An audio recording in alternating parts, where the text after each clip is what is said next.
আসসালামু আলাইকুম। আজকে আমি আপনাদের একটা চোখের সাধারণ একটা সমস্যা নিয়ে কথা বলবো।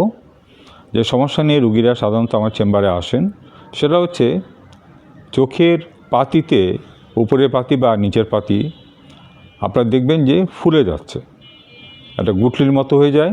সেটাকে আমরা বাংলা ভাষায় বলি আমরা অঞ্জনি বলি, আর আমাদের ভাষায়, ডাক্তারের ভাষায় বলি আমরা যে কালাজিয়ন হয়েছে।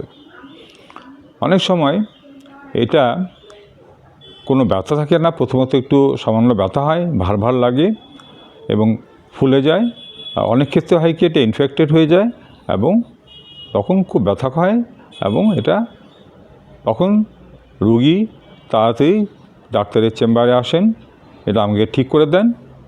তখন আমরা কি বলি যে আপনি প্রথমত, এটার মূল চিকিৎসা হচ্ছে যে আপনি প্রথমত চোখে ছ্যাঁক দিবেন, গরম পানির ছ্যাঁক দিবেন। এটা অনেকবার দিবেন আপনি, এবং তারপরে আমি কিছু ওষুধ আমরা প্রেসক্রাইব করি, সেই ওষুধই ব্যবহার করতে থাকবেন। এটাতে সাধারণত মোটামুটি আপনি সেরে যেতে পারে।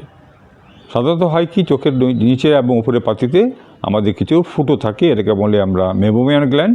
এটা আসলে বন্ধ হয়ে, ধুলাবালি বা যে কোনো কারণে হোক বন্ধ হয়ে আপনার এখানে ইনফেকশন হয়ে থাকে। আজকে এই পর্যন্তই। আল্লাহ হাফেজ।